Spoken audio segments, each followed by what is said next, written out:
Meus queridos irmãos, a paz do Senhor. Amém. É uma satisfação estar com vocês. Bem, nós vamos para o tema abordagem eficaz. Nós vamos ter como ponto de partida da nossa aula Mateus capítulo 9.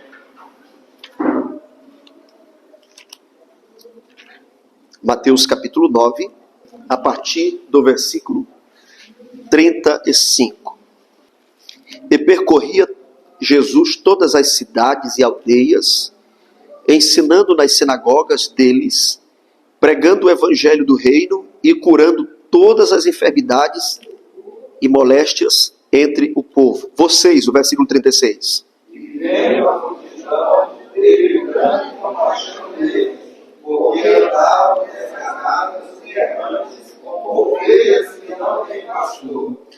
Então disse aos seus discípulos: a seara é realmente grande, mas são poucos os ceifeiros. 38, todos. Rogai, pois, Toda a seara, e mande ceifeiros para a sua seara. muito bem, eu gostaria que nós utilizássemos aqui uma palavra-chave. No versículo de número 36, a palavra compaixão. Localize aí na sua Bíblia. Eu gosto de marcar minha Bíblia, toda marcada. Se você usar a mesma estratégia, identifique essa palavra como uma palavra-chave para o nosso tema, para o nosso suporte nessa palavra, nessa palestra. Palavra compaixão. Queridos, eu entendo que a compaixão, se nós não a tivermos, os métodos, as habilidades, os recursos vão falhar. Não teremos eficiência, não teremos eficácia. Então perceba que Jesus, ele percorria todas as cidades, as comunidades que estavam dentro ali do seu raio de influência geográfica. Jesus percorria, estava em movimento. Mas o combustível dele era a compaixão. Então, guarde isso aí. A gente pode explorar os melhores métodos, as mais modernas tecnologias para utilizar como aparato para fazer a obra de Deus. Mas se não tiver compaixão, não funciona. Durante alguns anos eu realizei um trabalho chamado Cruzada dos Estudantes. O objetivo era envolver os estudantes num trabalho evangelístico. E atrelado a esse trabalho a gente fazia o De Volta à Casa do Pai. Escute esse exemplo para você ver a questão da compaixão. Nós separamos umas cadeiras para os amigos não crentes participarem. A juventude, a igreja se mobilizou para trazer as pessoas. Tem momento que a igreja vai, até onde as pessoas, mas existem momentos que a igreja traz as pessoas, os desviados principalmente, que não tem tanta resistência de vir para a igreja. E eu me recordo que um irmão sentou em uma daquelas cadeiras e ele saiu para ir tomar uma água. E quando ele voltou, tinha um amigo não crente sentado na cadeira dele. E o irmão pediu para o amigo sair da cadeira. Irmão, eu cheguei cedo porque eu gosto de assistir o culto da frente. Então saia da minha cadeira. Eu não estou falando assim de alguém alienado, uma pessoa especial. Não, estou falando de alguém que estava acompanhando. A igreja estava mobilizada há um mês, orando, ensinando, treinando. Então, às vezes, muitos irmãos, lhes falta este combustível. Então eu quero, de início, louvar a Deus pela sua vida. Você veio para cá porque você tem uma visão. Você está nesse simpósio porque você tem uma visão. Tá? Então nunca esqueça, a gente precisa de compaixão. Não é só para ser um pastor que precisa de compaixão. Para você ser crente e influenciar na tua família, na tua sala, onde tu estiver. Tu precisa de compaixão. Quem entendeu até aqui? Então a nossa palavra-chave, compaixão, a nossa palavra-chave. Alguns detalhes que eu observo nesse texto, eu vou pontuar aqui um rápido esboço de Mateus 9, 35 a 38. Primeiro, Jesus em movimento. Esse é o primeiro tópico. Jesus em movimento. Se a gente for fazer um sermão textual baseado nesse texto aí, não é um expositivo, porque o sermão expositivo ele é mais profundo, não é? Ele é mais acadêmico, digamos assim. O sermão textual ele é mais simples. Então nós teremos aí o primeiro tópico, Jesus em movimento. É o primeiro destaque. Jesus em movimento. Então isso aqui que nós estamos vivendo é uma movimentação, é um impulso, né? É uma ativação. Tem pessoas que já tinham envolvimento, tiveram contato aí com os primeiros espinhos. Nós já estamos em março, né, gente? Então você tomou posse aí no início do ano, no culto administrativo, nessa pasta que você está cuidando. Eu sei que tu já teve uma dor de cabeça, né? Igreja é lugar da gente ter dor de cabeça. Tu já deu um conselho e não foi ouvido, tu já fez um convite, criou uma expectativa. Teve uma época que eu e minha esposa, a gente criava muita expectativa. Expectativa mata a gente, adoece a gente. E um dia eu disse para ela, vamos diminuir essa expectativa, não vamos mais criar expectativa. E aí a coisa destrava, porque você trabalha com mais saúde. Porque quando você cria expectativa, aí você idealizou algo, e você chega aqui, o que você idealizou não corresponde ao que você está vendo, a realidade. E aí você já vai logo travado, irmão, você já cria um bloqueio. Então não crie tantas expectativas assim. Mas, nesses meses iniciais, talvez você já criou uma expectativa e foi frustrado. Talvez levou uma chamada de atenção, não administrou muito bem, né? Mas esses momentos que nós estamos tendo, aproveite isso. Isso é extraordinário. A visão do pastor, gente, ame isso. Leve isso para frente. Vocês estão aqui escolhidos a dedo. E a dedo de Deus. Por quê? Porque vocês têm um potencial de influência. É por isso que a senhora está lá na recepção. A senhora tem uma influência. A senhora tem um manejo para aquilo ali. Quem está aqui na superintendência da EBD tem um manejo com o assunto. Por isso que está lá. Todos nós influenciamos. Só que a gente precisa se movimentar. A gente precisa se movimentar. Então o primeiro destaque nesse texto é que Jesus está em movimento. O obreiro de Deus que está em movimento, ele até ora melhor, irmão. Você não sabe os problemas se você não se movimenta. A gente na igreja, nós somos a nossa melhor versão na igreja. Vocês estão me ouvindo também? Então vamos lá, diga assim, na igreja, eu sou a minha melhor versão. É. Na igreja, a gente vai chegando na igreja e se ajeita, né? Porque na igreja você é a melhor versão, irmão. Na igreja, irmão, Jesus voltando, na hora que a gente está na igreja, coisa boa. Só que o pós-culto, o dia a dia, existem muitas demandas. Perceba que o texto diz que Jesus curava enfermidades e moléstias. Enfermidades e moléstias. Mas ele tinha acesso a essas enfermidades e moléstias porque ele percorria. Nem todo mundo tinha condição de ir até ele, mas ele ia. Então eu sei que a gente vive numa realidade onde a questão da visita, ela é muito difícil. Mas se movimente, crie meios. O irmão me encontrou aqui no intervalo e já conversou comigo, dizendo, pastor, eu moro aqui, são 15 andares onde eu moro, são 2 torres, na torre que eu moro, são 15 andares, e eu vou fazer um jantar, eu vou influenciar as pessoas que são meus vizinhos. Já destravou uma ideia, já vai entrar em movimento, e as moléstias e enfermidades vão começar a aparecer, até recurso para oração material. Às vezes o camarada dobra o joelho, rapaz, eu não sei o que é que eu vou dizer aqui na oração. Visite alguém, tente entender as pessoas, porque que alguém vai aparecer material para você orar. Daqui um dia tu tem motivo para orar 1h30. Ou Senhor, eu queria ficar mais tempo, tem mais assunto para me tratar contigo. Então, Jesus em movimento. Outra questão que eu percebo aí, acabei já falando nesse primeiro tópico, que o nosso movimento nos inspira a orar. Quando você se movimenta, você vai descobrir algo que vai gerar oração. Tá?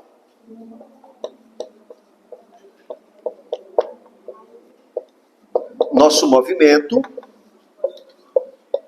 nos inspira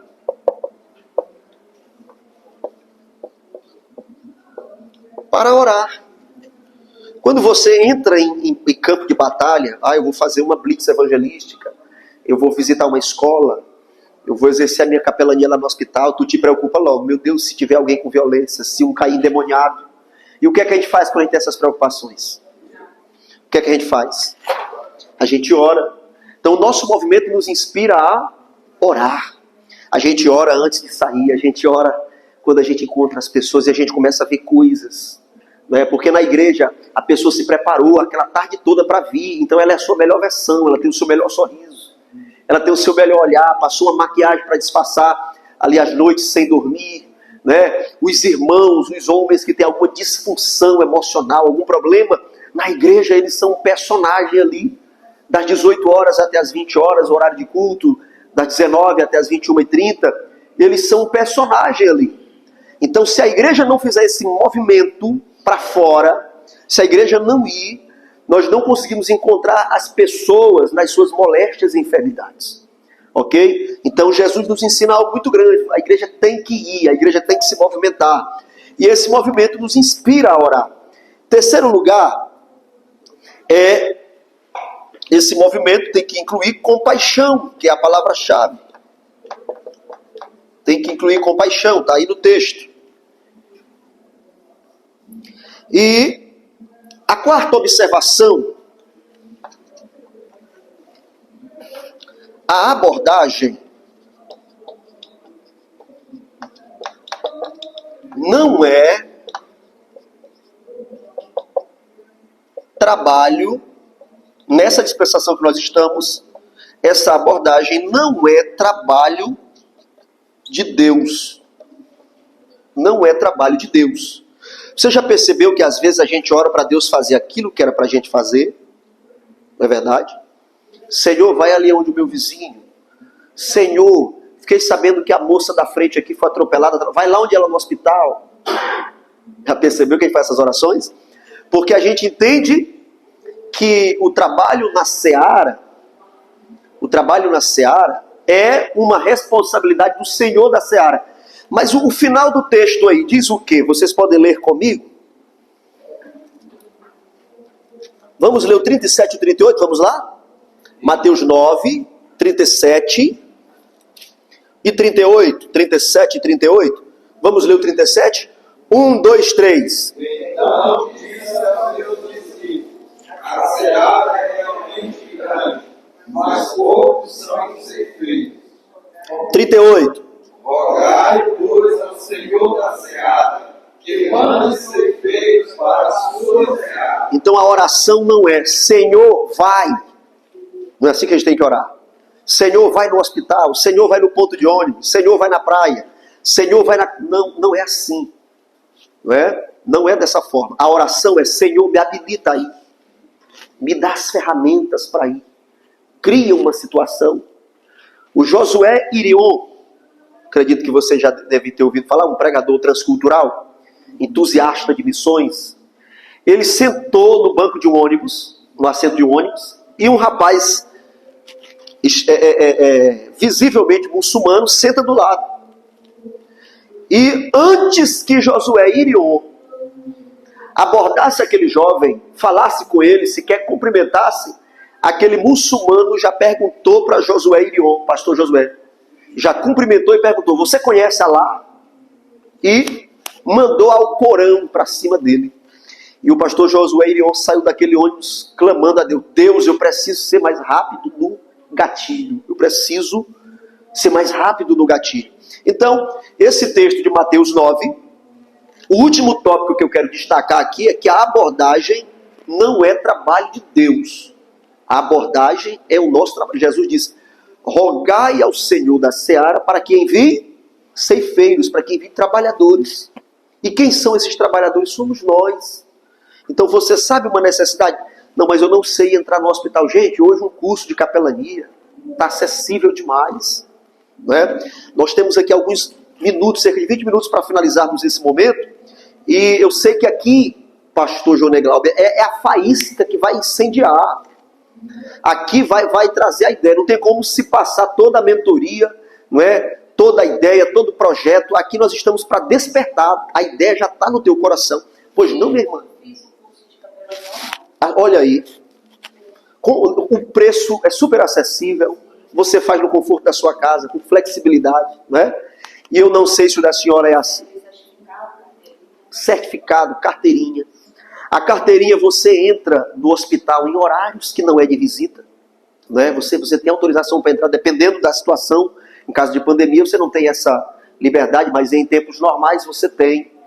E geralmente, irmã Suzana, esses últimos cursos que têm sido lançados de capelania, eles incluem capelania militar, prisional e escolar.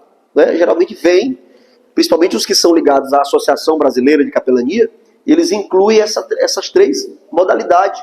Né? É o que eu tenho já formei. Agora eu vou dar um exemplo, não sei se vocês conhecem, aqui em um bairro aqui perto, tem uma irmã de quase 80 anos de idade, chamada Acir Alves. Que o senhor conhece? Ela é uma professora, exatamente, professora antiga, faz parte da Casa de Letras, um negócio, ela, né, toda invocada com esse negócio, uma senhorinha. E ela me encontrou no Facebook, eu falando sobre capelania. A irmã Acir entrou em contato, mandou a filha dela localizar o meu número. A filha dela me ligou, me fez várias perguntas para saber se não era um golpe, né? E aí eu comecei a citar pastor Coutinho, pastor Aziel, isso eu sou do Maranhão, eu sou da... Ela disse, é porque minha mãe viu o senhor falando de um curso e ela quer fazer o curso. Eu falei, pois nós vamos passar o curso. E ela fez um curso à distância, uma senhora de 80 anos. Enviei o certificado, enviei a carteira dela. E outro dia eu vim pregar aqui em Apicum-Açu, e quando vieram me deixar no ferryboat, aí eu pedi para o irmão motorista, me leva lá, ele me levou, conheci a irmã assim, pessoalmente, feliz, trouxe um livro de presente para ela. E outro dia eu fiz um sorteio de uma novilha, vendi no WhatsApp para várias pessoas para ajudar na construção, e adivinha quem ganhou a novilha? A irmã assim ganhou a novilha. Então, essa abordagem, ela é nossa, é uma obrigação nossa, existem meios, recursos. Aproveite esse momento, esse despertamento. Tem uma ideia na mente, anota. É aqui a área que eu vou atuar, que eu vou abordar. Tem gente que não tem tanta simpatia para visitar assim um presídio, mas tem alguém aqui que talvez seja o que queima no seu coração. Então a ideia vai vir e você vai executar. Sobre a abordagem eficaz, eu quero citar aqui 4 equívocos. 4 equívocos. Anote aí, eu não vou colocar no quadro aí para não te gater, tá bom? Primeiro equívoco. Marketing denominacional. Às vezes é confundido com evangelismo. Marketing denominacional. O que é o marketing denominacional? É você focar na sua denominação e esquecer Cristo.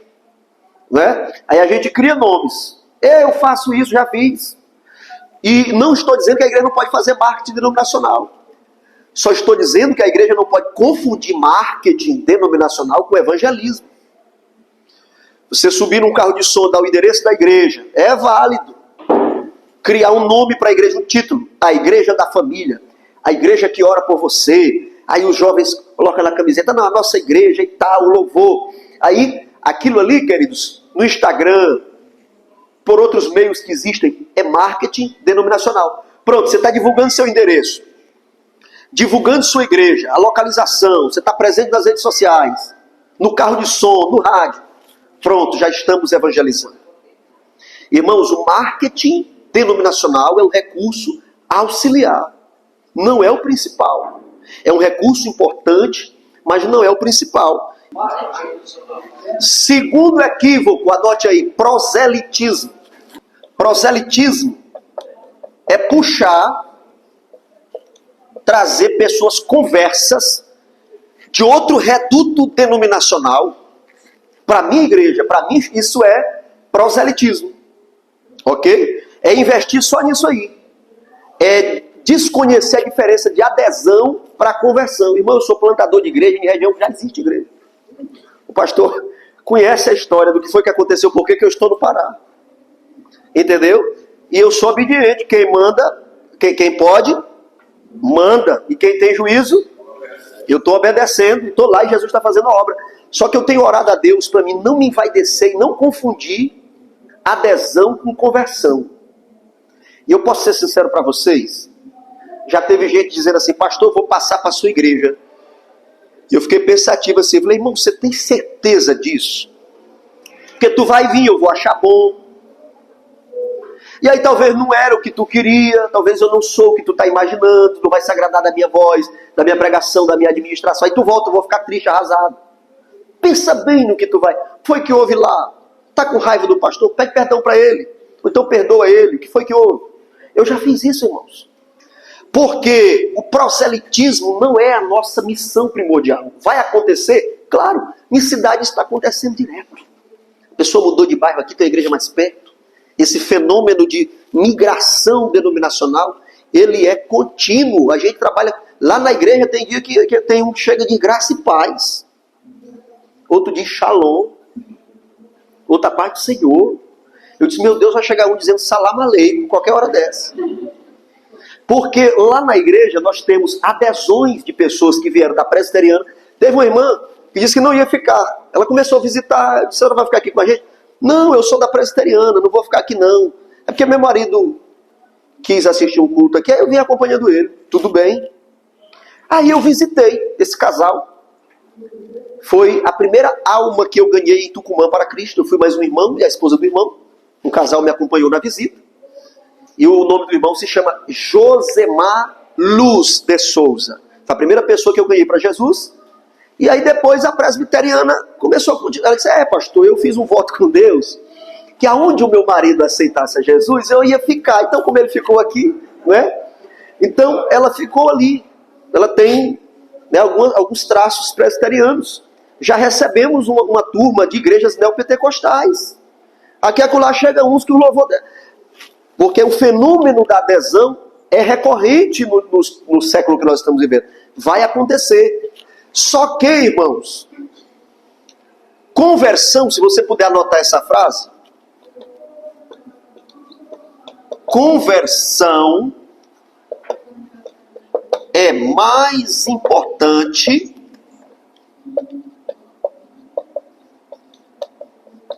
do que adesão. Isso aqui é uma questão de ética, é uma questão de sentimento, de não perder o nosso ímpeto inicial. Se eu achar que eu estou fazendo a obra de Deus, eu esvaziando uma igreja para encher a minha, eu me perdi faz tempo. Eu não estou sabendo qual é o propósito do meu chamado. Uma migração de um lugar para outro não é crescimento da igreja de Cristo na terra.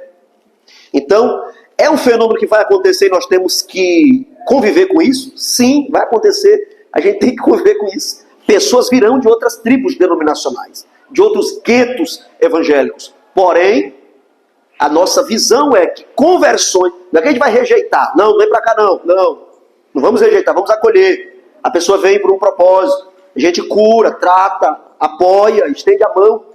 Mas treine essa pessoa para ser um ganhador de almas. Olha, irmão, aqui na nossa igreja nós temos uma visão. É que conversão é mais importante do que adesão. Então, o segundo equívoco que eu citei é você confundir proselitismo, a seita que eu citei que investe pesado nisso, pelo menos no interior do estado, não sei aqui na capital, é o adventismo. No interior do estado isso é muito forte. Uma pessoa aceitou Jesus numa igreja pentecostal, meu amigo adventista parte para cima com os cursos da Ellen White. Né? Alguém já testificou isso, essa experiência? Não é assim? Parte para cima, Testemunho de Jeová também faz isso. Estão crescendo, né? O Rodrigo... Isso, e eles têm um garoto propaganda que está transitando entre os pentecostais, Rodrigo Silva. E eu alerto, aonde eu ministro teologia, eu alerto. É bom em arqueologia? É bom em história? Mas não esqueça, é adventista. E adventismo é uma seita. Eles atentam contra a pessoa de Cristo e contra a pessoa do Espírito Santo, que são fundamentos essenciais da nossa fé. Proselitismo, irmãos, não é evangelismo. É o segundo equívoco. Terceiro equívoco é confundir panfletagem com evangelismo. Simplesmente entregar o panfleto, irmão, o panfleto é um recurso auxiliar.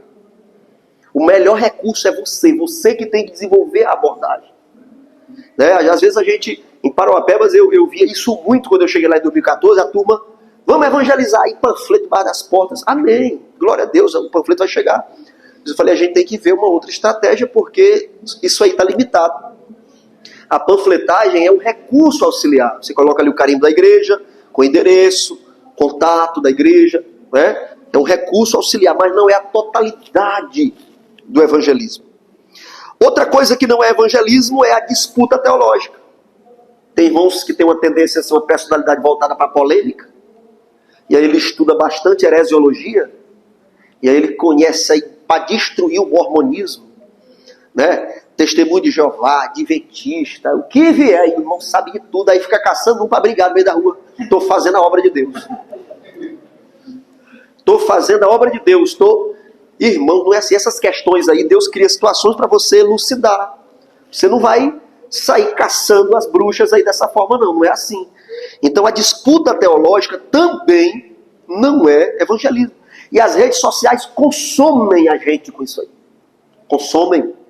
Né? O calvinismo é muito presente nas redes sociais e a turma entra no debate. E tem gente que nunca foi no evangelismo na rua. A vida dele é discutir se é calvino, se é armínio, né, em redes sociais. E acha que isso se consiste na nossa missão como igreja de Cristo na terra.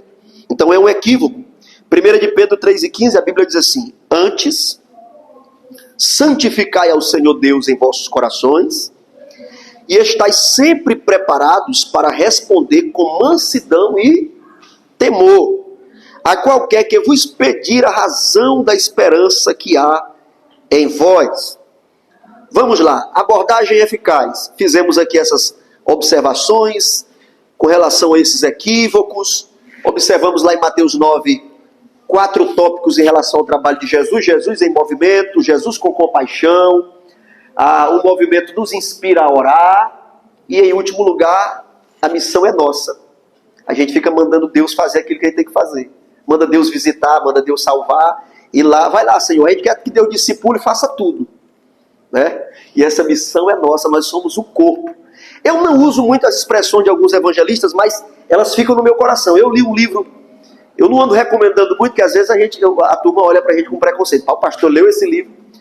Mas T.L. Osborne, em um dos livros dele, T.L. Osborne, ele foi um bandeirante do evangelho na Índia. No dia que ele chegou na Índia, ele foi dormir numa choupana, numa casinha no lugar onde receberam ele, e ele viu um demônio na lateral. E o demônio disse: eu vou te matar, ainda essa noite. E ele respondeu para aquele demônio e disse assim: eu vou ganhar a Índia para Cristo. E ele formou as filhas, né, os genros. E o trabalho evangelístico existe, que não são contabilizados pelas agências no interior da Índia, irmãos. Parte desse trabalho é fruto do esforço evangelístico de T.L. Osborne. E T.L. Osborne, ele dizia assim, que nós somos o corpo de Cristo e Jesus não vai onde ele não vai.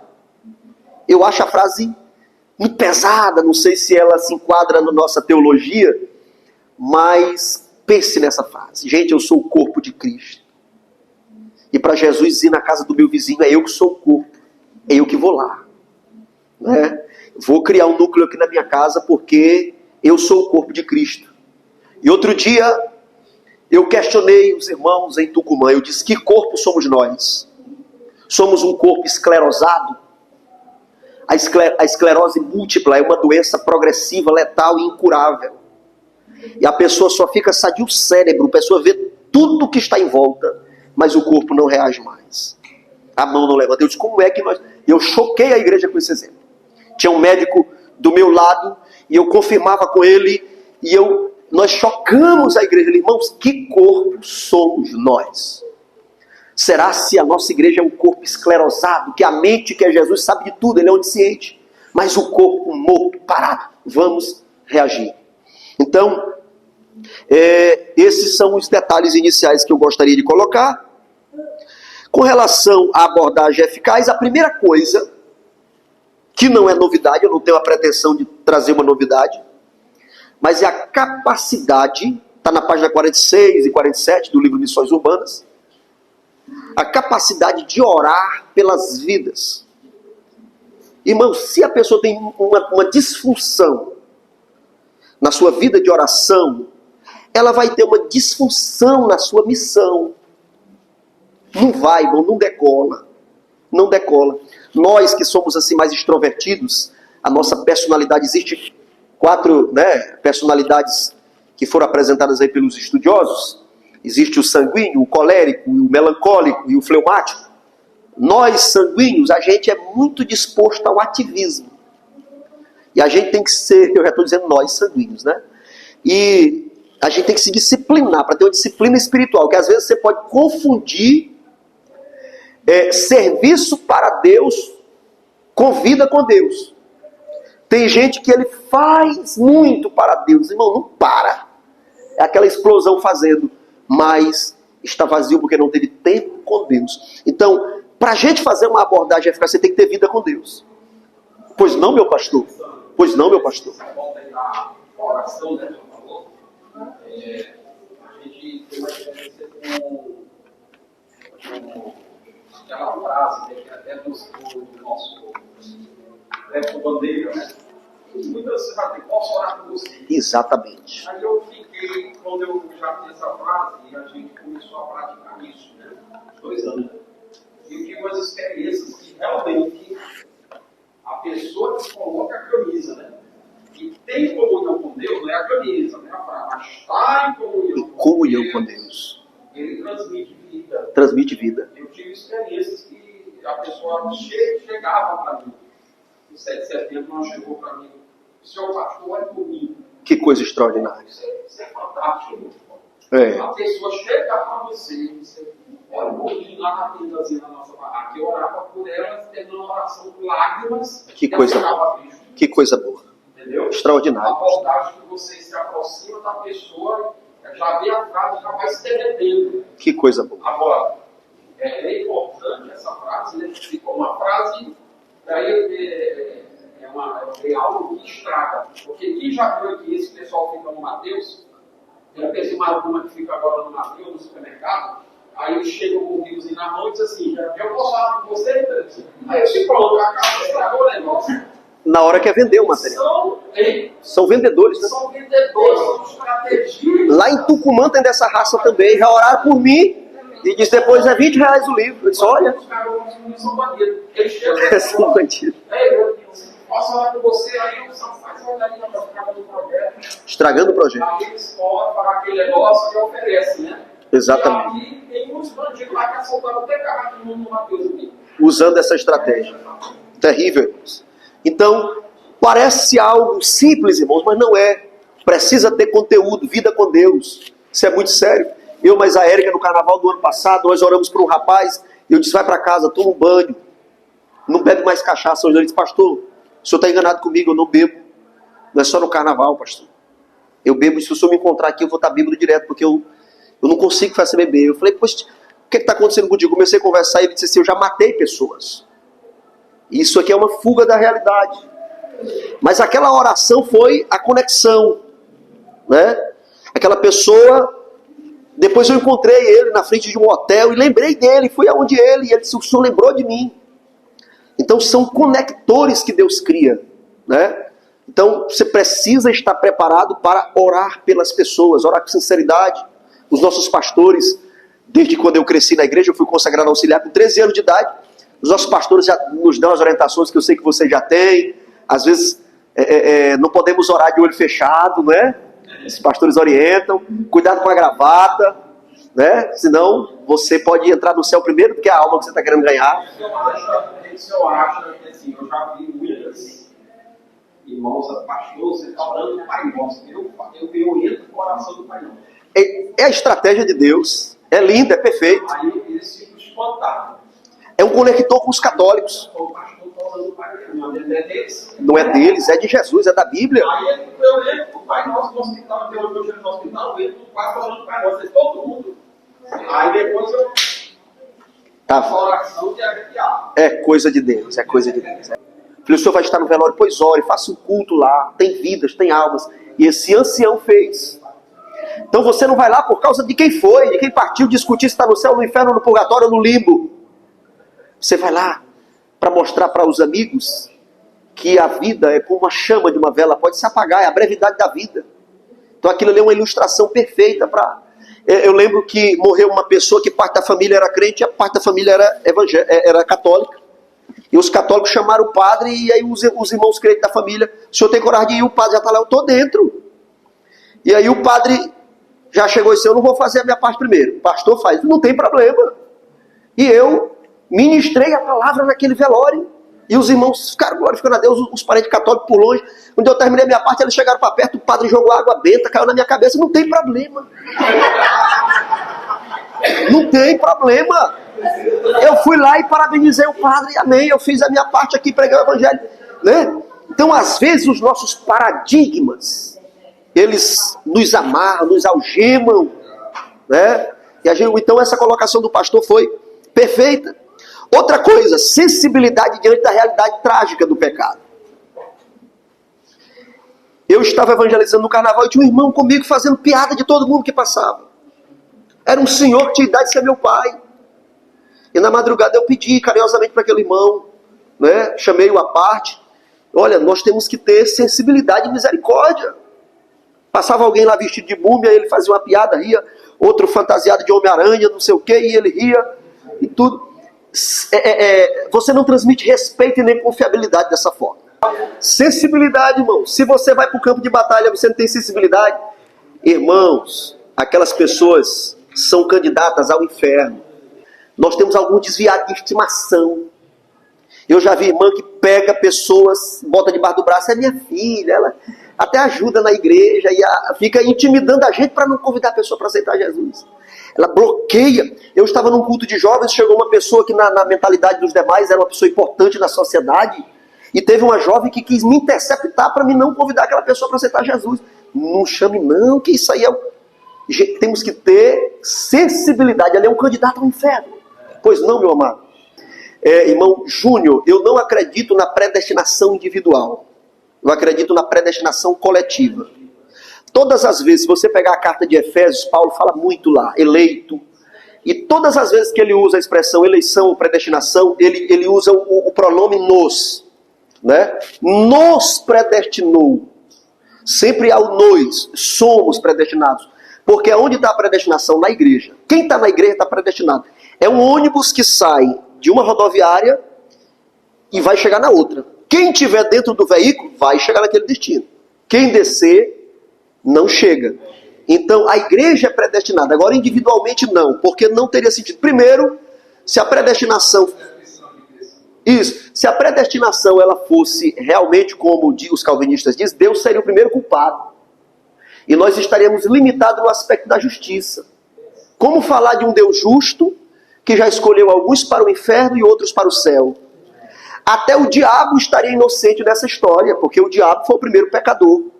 Então Deus o predestinou, né? Então nós acreditamos no livre-arbítrio, e aquele cidadão ali, ele tomou uma decisão. O outro que estava do seu lado também teve a oportunidade. Mas ele tomou uma decisão, né, de pedir clemência, né, e pedir para Deus. Com relação ao seu passado de delitos, não vai caber na nossa matemática. Aí é onde a graça é inexplicável, porque é a graça de Cristo. A minha tia disse assim, não, se for, ela me falou para mim, né? O Alessandro, se for para o meu marido aceitar na hora de morrer, eu não quero não. Eu quero é que ele aceite agora, enquanto está com saúde, porque meu sonho é entrar com ele na igreja.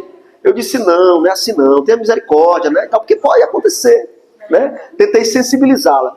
Mas isso é graça. O camarada fez tudo de ruim na vida, e no último momento ele aceita Jesus. Se for sincero, o seu arrependimento, ele vai estar no céu. Que eu, por exemplo, que nasci no Evangelho, nunca me dizia, nem disciplinado eu não fui. Eu nunca fui, pela graça de Deus. Né? Mas nós vamos estar lá. Por exemplo, Estevão. Paulo participou da morte de Estevão. Então os dois lá no céu. Eu fico imaginando a cara de Estevão. Rapaz, tu aqui, meu irmão. Tá bom, irmão Júlio? Agora, o assunto aí dá pano pra manga. Isso aí é outro simpósio. É outro simpósio esse aí, meu irmão Júlio? Eu acredito na predestinação no sentido que todos nós somos predestinados à salvação. Né? E aí se escolhe... Exato, exatamente.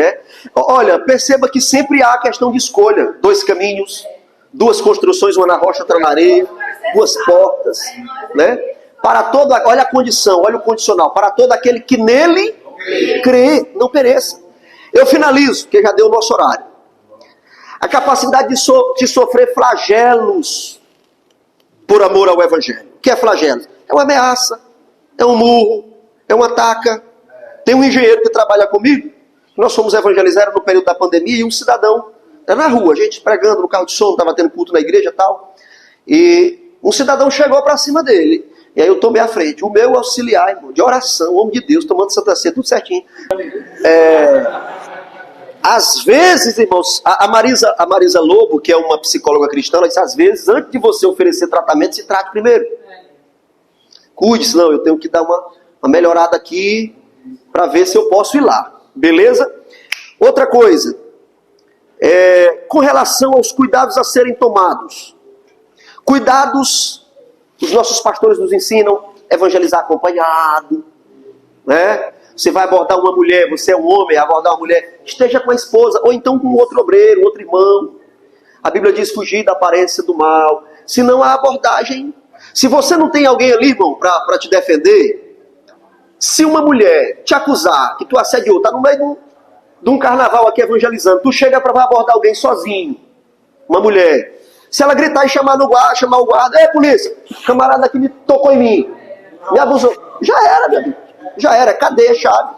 Ah, mas eu não fiz. Mas teve o descuido de ir desacompanhado. Ninguém vai te defender disso aí. José era inocente, era ou não era? A gente sabe que ele era inocente. A mulher ficou com a capa na mão. Ninguém puxa a capa pela frente. Se ele estava violentando, era ele que estava avançando. Como é que ela ia tirar a capa aqui pela frente? Se ela ficou com a capa é porque ele fugiu, ele correu. Amém ou não amém? Só que puxou a cadeia ou não puxou? Puxou a cadeia. Puxou um bom tempo lá na cadeia. Exatamente. Queridos, último detalhe da nossa fala é sobre as gírias da nossa comunidade. Você sabia que a igreja tem gírias? Linguagens que são aspectos culturais nossos. E quando a gente aborda para o evangelismo usando essas gírias, a gente não é entendido. Tá bom? Então, quando se vai evangelizar, você tem que entender que aquela pessoa não tem a vida de igreja que tu tem. E tem algumas expressões que são nossas. Eu cresci na igreja, não é estranho para mim ouvir um irmão chamar outro de vaso. Vaso, e aí vaso? Meu irmão, agora alguém que nunca pisou numa igreja. Alguém que tem uma outra cultura totalmente diferente da nossa, se coloca no lugar dele, empatia. Chamar de varão. Varão. Varão? O que é isso? Alma. Chamar de alma. Chamar uma pessoa que não sabe, isso é uma gíria nossa, né? Na igreja a gente as almas, mas tem gente que no mundo, a alma, rapaz, tem alma aqui, misericórdia, fica com medo, né? Tem alma aqui. São linguagem nossa, irmãos, né? Aí você vai dirigir um culto de rua, tá no evangelismo, e vai cair fogo do céu. Irmão, isso é linguagem nossa. Aí o dono do comércio que cedeu para Deus, pois sai da minha loja aqui. Vai para outro lugar, que aqui não. Então são detalhes que para nós são tão comuns. Hã? Exatamente. Então existem certas objetividades da nossa abordagem que a gente faz com tanta naturalidade. Né? Eu lembro que eu estava dirigindo um culto numa rua e coloquei o irmão para pregar, e o irmão contou quantas vezes ele falou no diabo, irmã Suzana. Quando terminou, o irmão chegou, pastor, ele falou 36 vezes o nome do diabo. O irmão contou, irmão.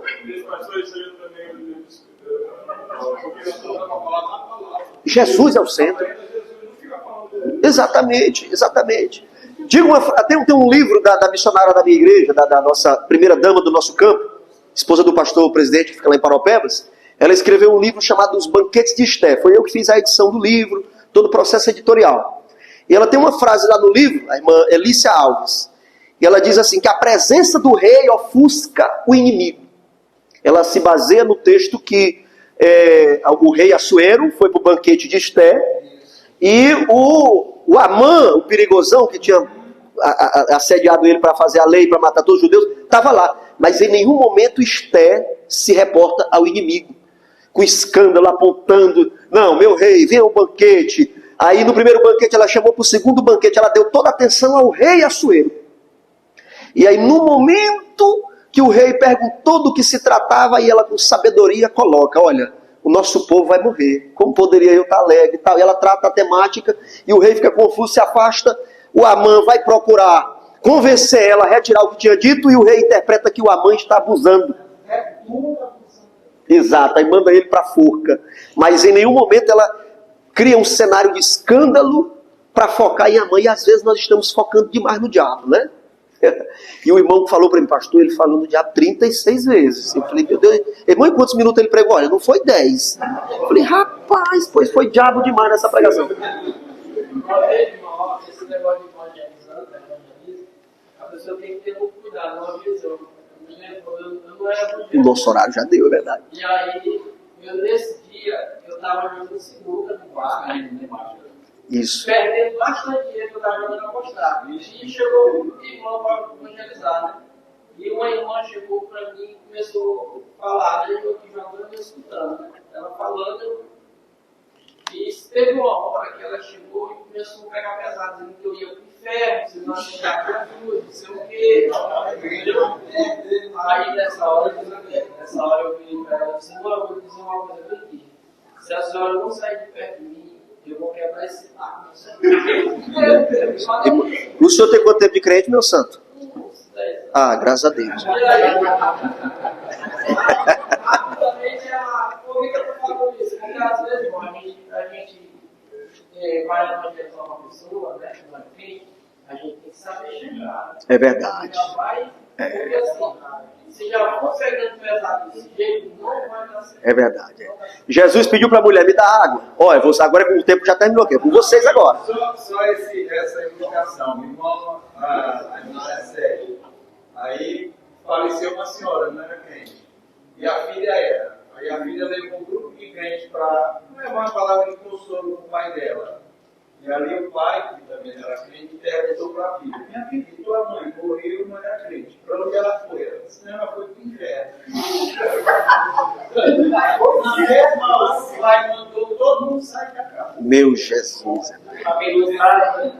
Terrível. Então temos que ter sabedoria.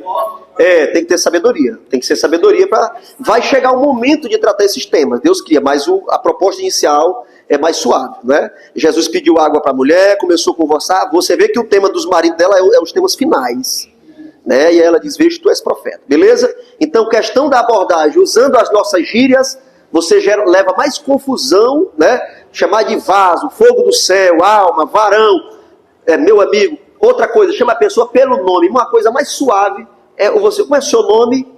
Você trata a pessoa pelo nome. É assim que Deus, a palavra de Deus diz: eis que tem o teu nome gravado na palma da minha mão. Deus nos trata pelo nome. Eu orei, então eu senti que eles se tremiam e ficavam agitados, e aí na mesma hora eu parava de orar, porque eu tinha medo do que podia acontecer. E aí, Exato. Mas só que isso fica no meu coração o tempo todo, que eu tenho que... A estratégia é apresentar a visão. Posso lhe dar uma sugestão para finalizar? Apresente para o seu líder e peça que seu líder lhe ajude a montar uma equipe. Sirva sopa, distribua agasalho, leve outros recursos, e a oração não seja a única estratégia, que você leve todo um aparato, né? Isso pode demandar tempo, preparo, patrocínio, mas monte uma equipe e execute o projeto. Eu quero agradecer vocês, tá? Eu sei que o momento é pouco, mas continuem, fiquei muito feliz com a interação de vocês, que Deus vos abençoe prodigiosamente em nome de Jesus. Amém. Vamos orar e agradecer, que agora tem a segunda parte. Amém. Senhor maravilhoso, eterno Deus, Pai amado, e agradecemos a Deus por esse momento tão bom de aprendizado da tua presença do nosso pastor, Alessandro e sua família. Nós pedimos por essa palavra maravilhosa de conhecimento, prática. Glória a Deus. Nós estamos enterrados no nosso coração. Glória a Deus. Aleluia. Amém. Aleluia.